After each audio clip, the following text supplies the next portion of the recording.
जय शिवराय मित्रांनो, तुम्ही बॅनर पाहू शकतात. एकदम भारी बॅनर झाला आहे आपला. आज आपण धुलिवंदनानिमित्त बॅनर एडिटिंग करणार आहोत. तर तुम्ही बॅनर पाहता असाल आपल्या स्क्रीनवर. एकदम भारी फोटो बिटो लावून आपण एकदम कलर बिलर देऊन आपण आपला बॅनर झाला आहे. तर भावांनो, तुम्ही चॅनल नवीन आले असेल तर चॅनलला सबस्क्राईब करा, फोटोला लाईक करा. तर आपण व्हिडिओला सुरुवात करू. PicsArtमध्ये आल्यावर प्लसचं बटन दाबून घ्यायचं. आपण प्लसचं बटन आपलं एडिट फोटो करून घ्यायचा. एडिट फोटो करून घेतल्यावर मी तुम्हाला काही अशी बॅकग्राऊंड दिला आहे. मी तुम्हाला बॅकग्राऊंड तयार करून दिलं आहे. तुम्ही पाहू शकतात. जास्त आपल्याला मेहनत नाही घ्यायची, जास्त हे नाही करायचं. तर भावांनो, मी बॅकग्राऊंड तयार करून दिलं आहे. तुम्हाला पाहू शकता तुम्ही. थोडं बॅकग्राऊंड तयार करून दिलं आहे. असं बॅकग्राऊंड घेऊन टाकल्यावर त्यानंतर धुलिवंदन अशी नावाची PNG मी तुम्हाला तयार करून दिली आहे. पाहू शकतो तशी ती अशी बरोबर लावून घ्यायची. ती बरोबर लावली परत ॲड फोटोमध्ये जायचं. ॲड फोटोमध्ये गेल्यावर तुम्हाला मी अशी ढवळा हे देणार आहोत.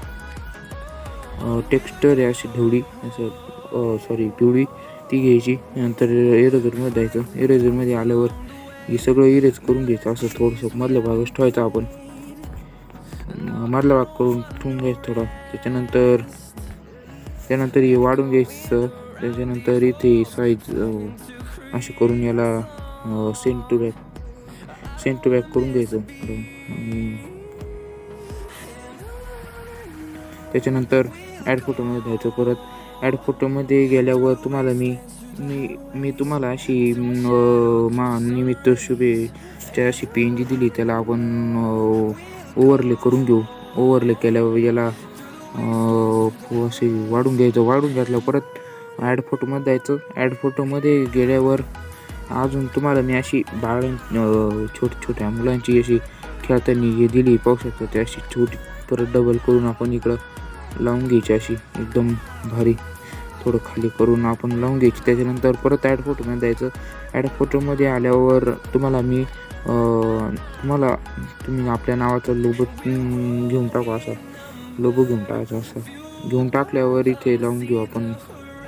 इथे लावून घेतल्यावर बरोबर चिकून करून घ्यायची. बरोबर चिकून करून घेतल्यावर आपण परत ॲड फोटोमध्ये जायचं. ॲड फोटोमध्ये आल्यावर इथे आपण मी तुम्हाला एक हे दिलं आहे. पाहू शकतो तुम्ही. असा परत असा फुल साईज करून घ्यायचा. आणि त्याच्यानंतर तो एरेज करून घेऊ आपण थोडा असा. इरेज अशी साईल आपण इरेज करून घेऊ. इरेज करून घ्यायचं. असं इरेज केल्यावर याची ऑपेसिटी कमी करून घ्यायची. ऑपेसिटी कमी केल्यावर बरोबरची फोन करून घ्यायची. तर भावना आपला अर्धा बॅनर झाला आहे. पाहू शकतात तुम्ही. अर्धा बॅनर झाल्यावर आपण परत मग ड्रॉमध्ये जायचं. ड्रॉमध्ये गेल्यावर इथे सेव्ह करून घेऊ आपण. इथे जाऊन आपण असा सेव्ह करून घ्यायचं. इथे जाऊन सेव्ह करून घेतल्यावर परत आपण फोटो एडिटर अशा ॲप आहे हा. याच्यामध्ये जायचं. याच्यामध्ये गेल्यावर ते मागचं परत गॅलरी जायचं.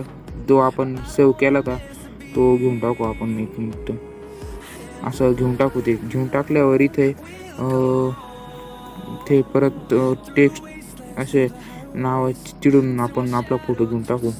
इरेझरमध्ये जायचं. परत इरेझरमध्ये आल्यावर इथे आपला फोटो घेऊन टाकू आपण. एकदम भारी तुम्ही बघू शकतात. भावना आपला एकदम भारी बॅनर येतं. तुम्ही चॅनलला सबस्क्राईब करून टाका आपल्या. त्याच्यानंतर या असं इथं करून घेऊ. त्याच्यानंतर याला सेटिंगमध्ये जायचं. सेटिंगमध्ये गेल्यावर शेवटचं ऑप्शन क्लिक करून घ्यायचं. त्याच्यानंतर ही साईज फुल करून घेऊ आपण. साईज फुल करून घ्यायची. ही थोडं इकडं सरकून घ्यायचं असं. त्याच्यानंतर परत ॲड फोटोमध्ये जायचं. ॲड फोटोमध्ये गेल्यावर मी तुम्हाला काही असा फोटो दिले आहे. तुम्ही पाहू शकता. ती घेऊन टाकू आपण. या असे घेऊन टाकू. याला आपण अशी घेऊन टाकायची. त्याची ऑपेसिटी कमी करून घ्यायची. भावना अशी ऑपेसिटी करून घ्यायची. अप्लाय करून घेऊ. अप्लाय करून घातलं हे सीट खाली करून घ्यायचं असं. आणि तर भावना पाहू शकतात आपल्या फोटोला एकदम भारी हे झालं आहे. त्याच्यानंतर बरोबर चिकून करून घ्यायची. बरोबर चिकून केल्यावर इथे आपण इथे ऑप्शन आहे, तिकडून साईज चेक करून आपण फोटो हे करून घ्यायचा. तर भावांनो तुम्ही पाहू शकतात आपलं बॅनर एकदम कडक झालं आहे. तर भावांनो बॅनर व्हिडिओ आवडला असेल तर तुम्ही चॅनलला सबस्क्राईब करा, व्हिडिओ लाईक करा. आपण असेच व्हिडिओ आणत राहू. तर भावांनो पुढचा व्हिडिओ आपण एकादशीवर